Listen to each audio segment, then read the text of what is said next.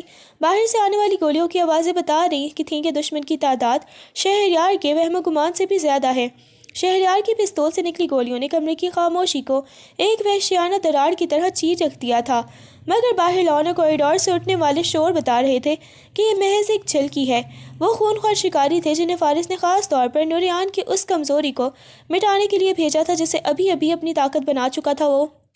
شہریار نے کمرے کے بھاری ساگوان کے بیڈ کو ایک ہی جھٹکے سے دھکیلا اور اسے دروازے کے سامنے اڑا دیا تاکہ دشمن کو اندر آنے میں رکاوٹ ہو۔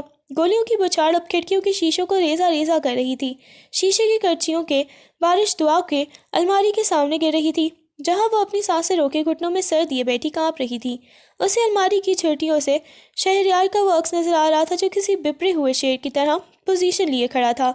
دوسری طرف شہریار کی سنسان سڑکوں پر نوریان پاشا کی کالی لینڈ کروزر سڑک کو چیرتی ہوئی فارم ہاؤس کی طرف دوڑ رہی تھی۔ نوریان کے ہاتھ اسٹیئرنگ وہیل پر اتنی سختی سے جمے تھے کہ اس کے پور سفید پڑ رہے تھے۔ اس کے ساتھ والی سیٹ پر جلال اور پیچھے 2 مزید مسلح گارڈز بیٹھے تھے جن کے چہروں پر موت جیسی سنجیدگی طاری تھی۔ نوریان کا موبائل فون ڈیش بورڈ پر پڑا مسلسل بج رہا تھا، مگر اسے اٹھانے کی مہلت نہیں تھی۔ اسے صرف فارس کا وہ جملہ یاد آ رہا تھا کہ دعا بیوہ ہونے والی ہے۔ نوریان کے اندر ایک عجیب سا تضاد جنم لے رہا تھا۔ وہ دعا جس سے وہ نفرت کرنا چاہتا تھا، جس کا سودا اس نے انتقام کے لیے کیا تھا، آج اس کی زندگی کے لیے وہ اپنی جان داؤ پر لگا چکا تھا۔ اسے رہ رہ کر شہریار کا خیال آ رہا تھا، اس کا وہ بچپن کا دوست جس نے نوریان کی خاطر ایک ایسی لڑکی سے نکاح کر لیا تھا جس کا مستقبل ہی تاریک تھا۔ تیز چلاؤ جلال، اگر شہریار کو کچھ ہوا تو میں اس شہر کو قبرستان بنا دوں گا۔ نوریان کی آواز میں وہ دھار تھی جو صرف تب نکلتی تھی جب پاشا خاندان کا غرور خطرے میں ہو۔ ادھر گھر میں جہاں آئمہ کو نوریان نے بڑے مان سے چھوڑا تھا، اب ایک الگ ہی سازش پروان چڑھ رہی تھی۔ نوریان کے جاتے ہی گھر کے پچھلے دروازے سے ایک سایہ اندر داخل ہوا۔ یہ زویا تھی، وہی زویا جس نے آئمہ کی زندگی کو جہنم بنانے میں فارس کا ساتھ دیا تھا۔ اس نے ملازموں کو پہلے سے ہی کسی نہ کسی بہانے دور کر دیا تھا۔ وہ دبے قدموں آئمہ کے کمرے کی طرف بڑھی، جہاں آئمہ ابھی ابھی نوریان کے لمس کی میٹھی یادوں میں تھوڑی دیر کے لیے سکون کی نیند سوئی تھی۔ زویا نے دروازہ کھولا اور بستر پر لیٹی اس معصوم لڑکی کو دیکھا جس کے ماتھے پر ابھی نوریان کے بوسے کی مہک باقی تھی۔ زویا کی آنکھوں میں حسرت اور نفرت کی ایک لہر دوڑی۔ اس نے جیب سے ایک چھوٹی سی شیشی نکالی اور اسے آئمہ کے سرہانے پڑے پانی کے گلاس کے قریب لے گئی۔ اس کا ارادہ آئمہ کو مارنا نہیں تھا، بلکہ اسے ایک ایسی ذہنی اذیت میں مبتلا کرنا تھا جہاں سے واپسی کا راستہ صرف خودکشی ہو۔ اس نے خاموشی سے آئمہ کے سرہانے بیٹھ کر اس کے کان کے پاس جھک کر سرگوشی کی۔ جاگ جاؤ آئمہ، تمہارا محافظ تمہیں ایک بار پھر دھوکے کی منجدار میں چھوڑ کر اس لڑکی کے پاس چلا گیا ہے جس کے لیے اس نے تمہیں قربان کر دیا۔ آئمہ کی پلکیں لرزیں اور جیسے ہی اس نے آنکھیں کھولیں، سامنے زویا کا وہ زہریلا چہرہ دیکھ کر اس کے حلق سے ایک گھٹی ہوئی چیخ نکلنے ہی والی تھی کہ زویا نے اس کے منہ پر ہاتھ رکھ دیا۔ خاموش، اگر سچ سننا چاہتی ہو تو میری بات غور سے سنو۔ نوریان تمہیں صرف اس لیے بچا رہا ہے تاکہ دنیا کے سامنے اپنی پارسائی کا ڈھونگ رچا سکے، ورنہ وہ تو دعا کے ساتھ فارم ہاؤس میں رنگ رلیاں منا رہا ہے۔ فارم ہاؤس کے اس کمرے میں جہاں اب شیشے کی کرچیاں اور گولیوں کے خول فرش پر بکھرے پڑے تھے، بارود کی بو نتنوں کو جھلسا رہی تھی۔ شہریار بیڈ کی اوٹ میں دبکا ہوا تھا، اس کی سانسیں کسی دھکرنی کی طرح چل رہی تھیں۔ باہر کوریڈور میں قدموں کی چاپ اب بالکل دروازے کے قریب آ چکی تھی۔ اس نے اپنی پستول کا میگزین چیک کیا، صرف 3 گولیاں باقی تھیں۔ لعنت ہے، اس نے دانت پیستے ہوئے خود کلامی کی۔ اسے اپنی موت کا خوف نہیں تھا، اسے فکر تھی تو اس الماری میں بند اس 16 سالہ وجود کی جو اس کے نام سے منسوب ہو چکا تھا۔ اچانک ایک دستی بم گرینیڈ کمرے کی ٹوٹی ہوئی کھڑکی سے اندر آ گرا۔ شہریار کی آنکھیں وحشت سے پھیل گئیں۔ اس نے بغیر سوچے سمجھے صوفے کی کشن اٹھا کر اس پر پھینکے اور خود کو زمین پر گرا لیا۔ ایک زوردار دھماکہ ہوا جس سے کمرے کی چھت کا پلسٹر جھڑ کر نیچے گرا اور ہر طرف دھول کا بادل چھا گیا۔ الماری کے اندر بند دعا نے ایک دلوس چیخ ماری۔ اس کا دم گھٹ رہا تھا اور اسے لگا کہ شاید شہریار ختم ہو چکا ہے۔ دھوئیں کے اس بادل کا فائدہ اٹھاتے ہوئے 3 مسلح نقابپوش کمرے میں داخل ہوئے۔ ان کے ہاتھوں میں خود کار رائفلیں تھیں جو کسی بھی لمحے آگ اگلنے کے لیے تیار تھیں۔ شہریار نے دھوئیں کی آڑ میں ہی ایک قاتل کی ٹانگوں پر فائر کیا۔ وہ چیخ مار کر گرا، مگر اسی لمحے دوسرے حملہ آور کی رائفل سے نکلی گولی شہریار کی بائیں کندھے کو چیرتی ہوئی پار نکل گئی۔ شہریار کے حلق سے ایک کرخناک آواز نکلی اور وہ پیچھے دیوار سے جا لگا۔ خون کے فوارے اس کی سفید قمیص کو آنن فانن سرخ رنگ میں رنگ دیا۔ اس کے ہاتھ سے پستول چھوٹ کر دور جا گری۔ ختم کرو اسے، ایک حملہ آور نے غرا کر کہا اور اپنی رائفل کا دہانہ شہریار کے ماتھے کی طرف سیدھا کر دیا۔ الماری کے پٹ ایک جھٹکے سے کھلے۔ دعا، جس کے چہرے پر آنسوں اور دھول کی تہیں جمی تھیں، کسی بپھری ہوئی ناگن کی طرح باہر نکلی۔ اس کے ہاتھوں میں وہ بھاری رائفل تھی جو شہریار نے کمرے کے کونے میں رکھی تھی اور جسے چلانا تو دور، اٹھانا بھی ایک بچی کے لیے محال تھا۔ مگر اس وقت اس کے اندر پاشا خاندان کا وہ جنون جوش مار رہا تھا جو ظلم کے سامنے جھکنا نہیں جانتا تھا۔ اس نے رائفل کا ٹریگر دبایا، ایک زوردار لرزہ خیز آواز گونجی اور سامنے کھڑا حملہ آور کا سینہ چھنی ہو گیا۔ دعا کے ہاتھ لرز رہے تھے۔ رائفل کے جھٹکے نے اسے پیچھے دیوار سے دے مارا، مگر اس کی نظریں شہریار پر جمی تھی جو نیم بے ہوشی کے عالم میں اسے ہی دیکھ رہا تھا۔ شہریار صاحب، وہ چیخی اور لڑکھڑاتی ہوئی اس کی طرف بڑھی۔ اس کا دوپٹہ کہیں پیچھے چھوٹ گیا تھا اور اس کے بال بکھرے ہوئے اس کے چہرے کو چھپا رہے تھے، مگر اس کی آنکھوں میں وہ درندگی تھی جو کسی بھی شکاری کو لرزا دینے کے لیے کافی تھی۔ اس نے رائفل دوبارہ اٹھائی اور دوسرا حملہ آور کی طرف رخ کیا جو ابھی سنبھلنے کی کوشش کر رہا تھا۔ تم نے میرے شوہر کو چھوا کیسے؟ دعا کی آواز میں وہ دھار تھی جسے سن کر شہریار کی آنکھیں بھی حیرت سے کھل گئیں۔ وہ بچی جو گڑیوں سے کھیلتی تھی آج اپنے سہاگ کی حفاظت کے لیے موت کا فرشتہ بن چکی تھی۔ فارم ہاؤس کے بیرونی گیٹ پر ٹائروں کے رگڑنے کی ہولناک آواز آئی اور نوریان بادشاہ کی گاڑی کسی بپھرے ہوئے طوفان کی طرح آہنی دروازے کو توڑتی ہوئی اندر داخل ہوئی۔ نوریان نے گاڑی کے رکنے کا انتظار بھی نہیں کیا اور چلتی گاڑی سے چھلانگ لگا دی۔ اس کے ہاتھ میں موجود کلاشنکوف اس وقت موت کا راگ الاپنے کے لیے بے چین تھے۔ جلال اور اس کے ساتھیوں نے پوزیشن سنبھال لی تھی اور کوریڈور میں موجود آخری 2 حملہ آوروں کو نوریان نے اپنی گولیوں کی زد میں لے کر وہیں ڈھیر کر دیا۔ وہ دیوانہ وار اس کمرے کی طرف بھاگا جہاں سے ابھی دعا کی چیخ اور رائفل کے چلنے کی آواز آئی تھی۔ جیسے ہی اس نے کمرے کی چوکھٹ پار کی، سامنے کا منظر دیکھ کر نوریان پاشا کے پیروں تلے سے زمین نکل گئی اور اس کا اپنا ہتھیار ہاتھ سے چھوٹ کر فرش پر جا گرا۔ کمرے کے وسط میں دھوئیں اور بارود کے بادلوں کے درمیان دعا کھڑی تھی۔ اس کے چھوٹے سے وجود نے وہ بھاری رائفل اب بھی سینے سے لگائی ہوئی تھی جیسے وہ اس کی جان کی ڈھال ہو۔ اس کے بال بکھرے ہوئے تھے، ماتھے پر پسینے اور خون کی چھینٹیں تھیں اور اس کی نظروں میں وہ وحشت تھی جو نوریان نے کبھی معصوم کے چہرے پر نہیں دیکھی تھی۔ دعا کے سامنے ایک حملہ آور کی لاش پڑی تھی جس کا سینہ دعا کی گولیوں نے چھنی کر دیا تھا اور دوسری طرف شہریار دیوار سے ٹیک لگائے خون میں لت پت پڑا تھا۔ نوریان کی نظریں جب دعا کے چہرے پر جمی تو اسے ایک لمحے کے لیے لگا جیسے وہ دعا کو نہیں بلکہ اپنے باپ افضل شاہ کو دیکھ رہا ہو۔ وہی غسیلی آنکھیں، وہی جبڑوں کی سختی اور وہی صفاقانہ چاہ و جلال جو صرف پاشا خاندان کے مردوں کا خاصہ تھا۔ نوریان کا دل زور سے دھڑکا۔ اسے احساس ہوا کہ جس لڑکی کو وہ اب تک فارس کی کٹ پتلی سمجھ رہا تھا، اس کے اندر تو اس کا اپنا ہی خون جوش مار رہا ہے۔ دعا؟ نوریان کی آواز میں ایک لرزہ تھا۔ وہ دھیرے سے اس کی طرف بڑھا۔ دعا نے جیسے ہی نوریان کو دیکھا، اس کے ہاتھوں سے رائفل چھوٹ گئی اور وہ ہذیانی انداز میں ہنسنے لگی، ایسی ہنسی جس میں درد اور جنون ملا ہوا تھا۔ دیکھیے لالا، میں نے اسے مار دیا، اس نے میرے شہریار صاحب کو چھوا تھا، میں نے اسے ختم کر دیا۔ نوریان نے تڑپ کر آگے بڑھ کر اسے پکڑنا چاہا، مگر دعا پیچھے ہٹ گئی اور اس کی نظروں میں نوریان کے لیے وہی اجنبیت اور نفرت ابھری جو ایک دشمن کے لیے ہوتی ہے۔ نوریان ساکت رہ گیا۔ وہ سمجھ گیا تھا کہ اس ایک رات نے دعا کے اندر کی اس معصوم بچی کو ہمیشہ کے لیے دفن کر دیا ہے، اور اب اس کے سامنے افضل پاشا کی وہ وارث کھڑی تھی جس کا وجود خود نوریان کے لیے ایک بہت بڑا سوالیہ نشان بننے والا تھا۔ نوریان کے قدم وہیں جم گئے۔ اس کا ہاتھ جو دعا کو تھامنے کے لیے بڑھا تھا فضا میں معلق رہ گیا۔ کمرے میں بارود کی بو اب بھی پھیلی ہوئی تھی، مگر فضا میں موجود تناؤ کسی گہرے دھماکے کی پیشے گوئی کر رہا تھا۔ شہریار نے جو اب تک دیوار سے سر ٹکائے ہانپ رہا تھا، ایک زوردار کراہ کے ساتھ اپنے زخمی کندھے کو سنبھالا اور لرزتے ہوئے قدموں سے دعا کے قریب پہنچا۔ اس سے پہلے کہ نوریان اسے چھو پاتا، شہریار نے اپنا لہو لہان ہاتھ دعا کے گرد حمائل کر کے اسے اپنی آغوش کے حصار میں لے لیا، جیسے وہ دنیا کی ہر طاقت، یہاں تک کہ نوریان پاشا سے بھی اسے محفوظ رکھنا چاہتا ہو۔ خبردار نوریان، اسے ہاتھ مت لگانا۔ شہریار کی آواز میں وہ گھن کرش تھی جو نوریان نے اپنی زندگی میں کبھی اپنے اس وفادار دوست کے لہجے میں نہیں سنی تھی۔ شہریار کی آنکھوں میں اس وقت دوستی نہیں بلکہ ایک شوہر کا وہ جارحانہ تحفظ تھا جو اپنی ملکیت پر آنچ آتے دیکھ کر بھپر جاتا ہے۔ یہ اب تمہارے انتقام کا کوئی مہرہ نہیں رہی، نہ ہی یہ فارس کی بہن ہے، یہ میری بیوی ہے، میرے نکاح میں ہے، اور اس پر پہلا اور آخری حق صرف میرا ہے۔ نوریان کے ماتھے پر غصے کی رگیں ابھر آئیں۔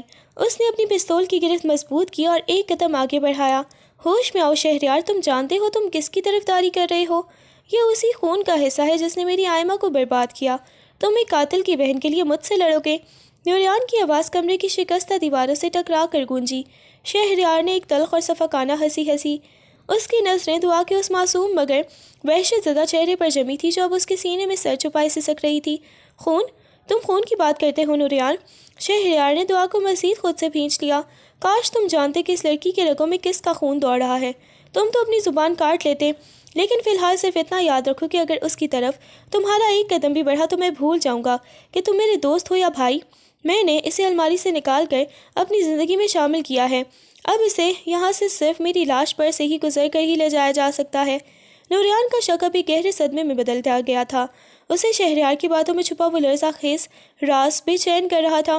اس نے دیکھا کہ دعا، جو نوریان کی آواز سن کر تھر تھر کانپتی تھی، اب شہریار کے خون آلود وجود میں سکون ڈھونڈ رہی تھی۔ نوریان کو پہلی بار احساس ہوا کہ اس نے جس آگ کو فارس کے گھر میں لگایا تھا، اس کی چنگاریاں اب اس کے اپنے سب سے قریبی رشتے کو بھسم کرنے کے لیے تیار کھڑی تھیں۔ تم کچھ چھپا رہے ہو شہریار، تم مجھ سے کچھ بہت بڑا چھپا رہے ہو، نوریان نے دانت پیستے ہوئے کہا۔ اس کی نظریں اب دعا کے بازو پر موجود اس پرانے نشان کی طرف اٹھیں جو اب قمیص پھٹنے کی وجہ سے صاف نمایاں تھا، وہی نشان جو پاشا خاندان کے خاص مہروں یا وارثوں کے جسم پر کندھا کیا جاتا تھا۔ نوریان کا سر چکرانے لگا۔ اسے لگا جیسے وہ کسی ایسی دلدل میں اتر گیا ہے جہاں پر سچ ایک نیا گناہ بن کر سامنے آ رہا ہے۔ نوریان کے قدم فارم ہاؤس کے اس خون آلود زمین پر جیسے منجمد ہو کر رہ گئے تھے، مگر اس کا دماغ کسی بپھرے ہوئے سمندر کی طرح تلاطم خیز تھا۔ شہریار کی باتوں میں چھپی وہ حقارت اور دعا کے بازو پر موجود وہ خاندانی نشان اسے اندر سے کھوکھلا کر رہے تھے۔ اس نے غصے اور بے بسی کے عالم میں ایک آخری نگاہ اس جوڑے پر ڈالی اور کسی زخمی شیر کی طرح مڑا، اپنے گارڈز کو وہیں رکنے کا اشارہ کیا اور اپنی گاڑی کی طرف لپکا۔ اس کا دل اسے بار بار پکار رہا تھا کہ آئمہ کے پاس پہنچے، وہ آئمہ جو اس وقت اس کے گھر کے حصار میں تنہا تھی اور جس کے گرد سازشوں کے جال بننے شروع ہو چکے تھے۔ ادھر حویلی کے پرسکون نظر آنے والے بیڈ روم میں فضا کسی زہریلے ناک کی طرح گھٹن زدہ ہو چکی تھی۔ زویا نے آئمہ کے سرہانے بیٹھ کر اپنا ہاتھ اس کے کندھے پر رکھا، مگر اس کا لمس محبت کا نہیں بلکہ کسی شکاری کی گرفت کا تھا۔ آئمہ کی آنکھیں اب کھلی تھیں، مگر ان میں موجود وہ چمک جو کبھی نوریان کے نام سے وابستہ تھی اب دھندلا چکی تھی۔ تم جھوٹ بول رہی ہو زویا، نوریان لالا ایسا نہیں کر سکتے، انہوں نے مجھ سے وعدہ کیا تھا کہ وہ مجھے اس اندھیرے سے نکالیں گے۔ آئمہ کی آواز میں ایک لرزتی ہوئی التجا تھی، جیسے وہ ڈوبتے ہوئے کسی تنگے کا سہارا ڈھونڈ رہی ہو۔ زویا نے ایک مصنوعی اور بوجھل سرد آہ بھری۔ اس کے لبوں پر وہ فاتحانہ مسکراہٹ تھی جسے آئمہ اپنی معصومیت کی وجہ سے دیکھ نہیں پا رہی تھی۔ وعدے تو مرد صرف اپنی انا کی تسکین کے لیے کرتے ہیں آئمہ، تمہیں کیا لگتا ہے؟ وہ نوریان پاشا جو پورے علاقے کا ہے بادشاہ تاج ہے، آج ایک ایسی لڑکی کو اپنائے گا جس کا دامن فارس جیسے درندے نے تار تار کر دیا ہو؟ اس نے آئمہ کے کان کے قریب جھک کر اپنی زہریلی سرگوشی جاری رکھی۔ وہ تو صرف پاشا خاندان کی پگڑی اچھالنے سے بچا رہا ہے، ابھی اسی وقت فارم ہاؤس میں اس دعا کے پاس ہے، وہی دعا جو جوان ہے، بے داغ ہے، اور جسے پانے کے لیے نوریان نے تمہیں اس گھر میں قیدی بنا دیا ہے۔ کیا تم نے نہیں دیکھا کہ وہ جاتے ہوئے ایک بار مڑ کر بھی تمہارے پاس نہیں آیا؟ آئمہ کا دل کسی زخمی پرندے کی طرح سینے میں پھڑکنے لگا۔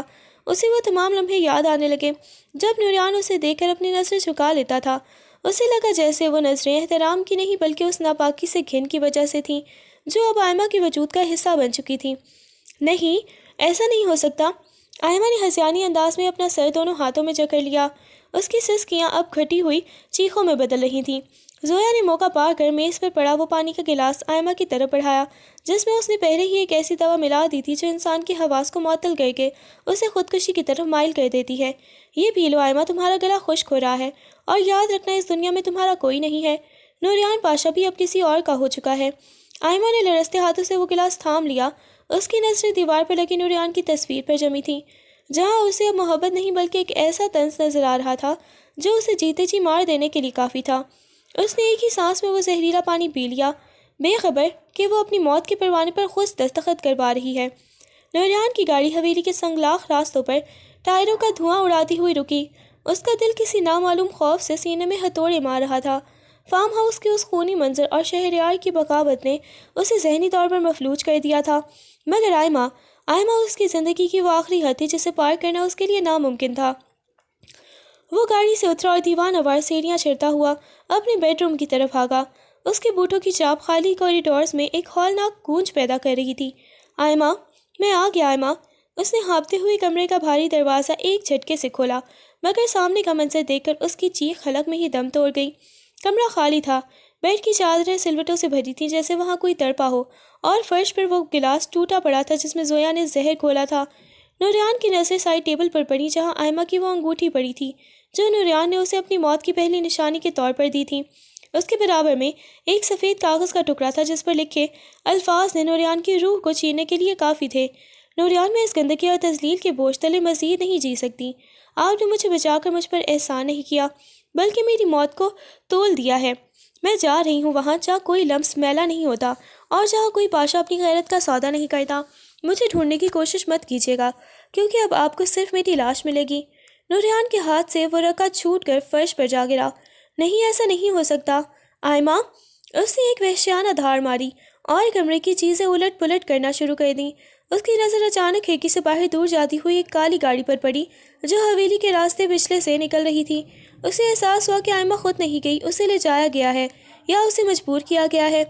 اسی لمحے اس کا فون بجا۔ اسکرین پر کسی نامعلوم نمبر سے ایک ویڈیو میسج آیا تھا۔ نوریان نے لرزتے ہاتھوں سے وہ ویڈیو پلے کی۔ سامنے دریا کا بپھرا ہوا کنارہ تھا جہاں آئمہ بدحواسی کے عالم میں کھڑی تھی۔ اس کا سفید لباس ہوا میں لہرا رہا تھا اور اس کی آنکھوں میں زندگی کی کوئی رمق باقی نہ تھی۔ تصویر کے پس منظر سے فارس کی وہی شیطانی ہنسی سنائی دی جو نوریان کے ڈراؤنے خوابوں کا حصہ تھی۔ دیکھ لو نوریان پاشا، تمہاری عزت اب اپنی آخری سانسیں گن رہی ہے۔ تم نے میری بہن کو چھینا تھا نا، اب میں تمہاری روح کو دریا بنا برد کر دوں گا۔ ویڈیو کے آخر میں فارس کا ہاتھ آئمہ کے کندھے پر نمودار ہوا اور اس نے آہستہ سے لہروں کی طرف دھکیل دیا۔ نوریان نے ایک لمحہ ضائع کیے بغیر اپنی پستول اٹھائی اور دیوانہ وار نیچے کی طرف بھاگا۔ اسے خبر نہیں تھی کہ یہ فارس کا آخری جال ہے یا آئمہ کی زندگی کا آخری موڑ۔ نوریان کی دھاڑ حویلی کے در و دیوار سے ٹکرا کر ایک ہولناک سکوت میں بدل گئی تھی۔ اس کے سینے میں سانسیں کسی دہکتے ہوئے کوئلے کی طرح چل رہی تھیں۔ وہ پاگلوں کی طرح حویلی کے پچھلے برآمدے سے ہوتا ہوا اس کچی پگڈنڈی کی طرف بھاگا جہاں گاڑی کے ٹائروں کے تازہ نشانات مٹی پر ابھرے ہوئے تھے۔ اس کے ہاتھ لرز رہے تھے مگر نظروں میں وہ وحشیانہ جنون تھا جو کسی بھی دیوار کو گرا دینے کے لیے کافی تھا۔ جلال، گاڑی نکالو، اگر اسے کچھ ہوا تو میں اس پورے شہر کو آگ لگا دوں گا۔ نوریان کی آواز میں وہ کرب تھا جو برسوں کے ضبط کو مٹا چکا تھا۔ ادھر شہر سے دور دنیا کے بپھرے ہوئے کناروں پر جہاں پانی کا شور انسانی سسکیوں کو نگل رہا تھا، آئمہ کھڑی تھی۔ اس کا سفید لباس مٹی اور کیچڑ سے اٹا ہوا تھا اور اس کے بال ہوا کے بے رحم تھپیڑوں سے اس کے چہرے کو ڈھانپ رہے تھے۔ زویا کے دیے ہوئے زہریلے پانی نے اس کے حواس کو مفلوج کر دیا تھا۔ اسے اپنے گرد کی دنیا دھندلی اور کالی نظر آ رہی تھی۔ اسے لگا جیسے ہر لہر اسے پکار رہی ہو، آ جاؤ ایما، یہاں کوئی تمہیں میلا نہیں کہے گا، یہاں کوئی فارس تمہاری روح کو زخمی نہیں کرے گا۔ خوبصورت منظر ہے نا ایما؟ ایما پیچھے سے فارس کی وہ جانی پہچانی زہریلی آواز ابھری۔ ایما نے جھٹکے سے مڑ کر دیکھا، فارس وہیں کھڑا تھا۔ اس کے چہرے پر وہی فاتحانہ مسکراہٹ تھی جس نے ایما کی زندگی برباد کر دی تھی۔ اس نے آہستہ آہستہ ایما کی طرف قدم بڑھائے۔ نوریان پاشا تمہیں بچانے نہیں آئے گا میری جان، وہ تو اس وقت اپنی بہن دعا کے غم میں نڈھال ہے، یا شاید شہریار کے ساتھ اس کے نکاح کا جشن منا رہا ہے۔ تم تو اس کے لیے صرف ایک بوجھ بن چکی تھی، ایک ایسا داغ جسے وہ دھونا چاہتا تھا مگر دھو نہیں سکا۔ ایما نے اپنے کانوں پر ہاتھ رکھ لیے۔ نہیں، تم جھوٹ بول رہے ہو، نوریان مجھ سے محبت کرتے ہیں۔ اس کی آواز لرز رہی تھی مگر فارس کا ہر لفظ اس کے دل پر نشتر بن کر لگ رہا تھا۔ فارس نے اس کے بال بالکل قریب آ کر اس کا بازو جکڑ لیا۔ اس کی گرفت اتنی سخت تھی کہ ایما کے زخم دوبارہ تازہ ہونے لگے۔ محبت؟ پاشا خاندان والے صرف اپنی انا سے محبت کرتے ہیں۔ دیکھو ایما، اس دریا کی لہریں تمہارا انتظار کر رہی ہیں۔ اگر تم یہاں سے چھلانگ لگا دو گی تو نوریان پاشا کی غیرت کا جنازہ بھی اسی پانی میں ڈوب جائے گا اور میری جیت مکمل ہو جائے گی۔ اس نے ایما کو آہستہ سے ڈھلوان کی طرف دھکیلا۔ ایما کا پاؤں پھسلا اور وہ دریا کی مٹیالی لہروں کے بالکل دہانے پر جا پہنچی۔ اس نے پیچھے مڑ کر دیکھا جہاں اندھیرے میں دور سے نوریان کی گاڑی کی ہیڈ لائٹس چمکتی ہوئی نظر آ رہی تھیں۔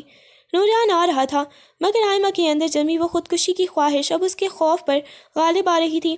اس نے اپنی آنکھیں بند کر لیں اور نوریان کا آخری نام اپنے آخری بار لبوں پر لیا۔ فارس نے دیوانگی کے عالم میں اس کے کندھے پر ہاتھ ڈالا تاکہ اسے آخری دھکا دے سکے کہ اچانک فضا میں ایک گولی کی آواز گونجی اور فارس کے ہاتھ سے خون کا فوارہ چھوٹ نکلا۔ نوریان پاشا پہنچ چکا تھا، اس کی آنکھیں خون خوار تھیں اور پستول کا دہانہ اب بھی دھواں اگل رہا تھا۔ فارس، اگر تم نے اسے چھوا بھی تو میں تمہارے وجود کا ایک ایک ٹکڑا اس دریا کے مچھلیوں کو کھلا دوں گا۔ نوریان کی آواز دریا کے شور پر بھاری پڑ رہی تھی۔ ایما نے لڑکھڑاتے ہوئے نوریان کی طرف دیکھا مگر اس کے قدم اب بھی لہروں کی طرف مائل تھے۔ نوریان کی گولی فارس کے بازو کو چیرتی ہوئی نکل گئی مگر فارس کے چہرے پر درد کی ایک ایسی زیادہ ہی وحشیانہ فاتحانہ مسکراہٹ ابھری۔ اس نے اپنے لہو لہان ہاتھ فضا میں لہرایا اور ایما کے کندھے پر اپنی گرفت مزید سخت کر لی۔ بہت دیر کر دی نوریان پاشا، تمہاری گولی مجھے تو مار سکتی ہے مگر ایما کے دل میں اترے ہوئے اس زہر کو نہیں نکال سکتی جو تم نے اسے دیا ہے۔ فارس کی آواز دریا کے شور میں ایک منحوس بازگشت کی طرح گونجی۔ نوریان نے دیوانہ وار قدم آگے بڑھایا۔ اس کی آنکھیں ایما کے زرد چہرے پر جمی تھیں جو ہوش و خرد سے بیگانہ لگ رہی تھیں۔ ایما، میری طرف دیکھو، میں آ گیا ہوں، تمہارا نوریان، یہ سب جھوٹ ہے، یہ درندہ تمہیں گمراہ کر رہا ہے۔ نوریان کی آواز میں وہ التجا تھی جو کسی چٹان کو بھی پگھلا دے مگر ایما کی نظروں میں موجود وہ دھند کم ہونے کا نام نہیں لے رہی تھی۔ اس نے نوریان کو دیکھا مگر اسے نوریان کے چہرے پر وہ محبت نظر نہیں آئی بلکہ اسے زویا کی وہ زہریلی باتیں یاد آنے لگی کہ وہ تمہاری ناپاکی سے گھن کھاتا ہے۔ نوریان، ایما کے لبوں سے ایک دھیمی ہوئی ٹوٹی ہوئی سسکی نکلی۔ اس نے اپنا ہاتھ نوریان کی طرف بڑھانا چاہا مگر پھر سے اپنا وہ داغدار وجود یاد آ گیا جسے وہ اب نوریان کے قابل نہیں سمجھتی تھی۔ آپ چلے جائیں یہاں سے، میں میلی ہو چکی ہوں، میں پاشا خاندان کی پگڑی پر وہ دھبا ہوں جو کبھی نہیں دھلے گا۔ مجھے مرنے دے نوریان، مجھے اس دنیا کی آغوش میں سکون مل جائے گا۔ نہیں، نوریان دھاڑا اور اپنی پستول پھینک کر ایما کی طرف جھپٹا مگر اسی لمحے فارس نے ایما کو ایک آخری اور زوردار دھکا دیا۔ ایما کا پاؤں ڈھلوان سے پھسلا اور وہ کسی کٹے ہوئے پرندے کی طرح بپھری ہوئی لہروں کی طرف گرنے لگی۔ نوریان نے ہوا میں چھلانگ لگائی اور ایما کا ہاتھ تھامنے کی کوشش کی مگر اس کی انگلیاں ایما کے دوپٹے کو چھو کر رہ گئیں۔ ایک زوردار چھپاک کی آواز آئی اور ایما کا سفید لباس اندھیری لہروں میں گم ہو گیا۔ نوریان نے بغیر ایک سیکنڈ سوچے اسی ٹھنڈے اور یخ بستہ پانی میں چھلانگ لگا دی۔ پیچھے کھڑے فارس نے ایک کہکا لگایا، اس کا بدلہ پورا ہو چکا تھا۔ اس نے نوریان کی روح کو دریا برد کر دیا تھا۔ لیکن اسی وقت جلال اور پولیس کی گاڑیوں کے سائرن قریب آنے لگے۔ فارس نے اپنا زخمی بازو پکڑا اور جھاڑیوں کے پیچھے موجود اپنی گاڑی کی طرف آگا۔ دریا کے اندر نوریان اندھیرے میں ایما کے وجود کو ڈھونڈ رہا تھا۔ پانی کا بہاؤ بہت تیز تھا مگر نوریان کی محبت اس موت کے کھیل سے زیادہ طاقتور تھی۔ اسے ایما کا سفید لباس لہروں کے نیچے نظر آیا۔ اس نے پوری قوت سے غوطہ لگایا اور ایما کی بے جان وجود کو اپنی باہوں میں بھر لیا۔ جب وہ اسے ساحل پر لے کر آیا تو ایما کی نبض ڈوب رہی تھی اور اس کا سانس رک چکا تھا۔ نوریان نے اسے ریت پر لٹایا اور دیوانہ وار اس کے سینے کو دبانے لگا۔ ایما، تم مجھے چھوڑ کر نہیں جا سکتی، آنکھیں کھولو ایما، میں تمہیں مرنے نہیں دوں گا۔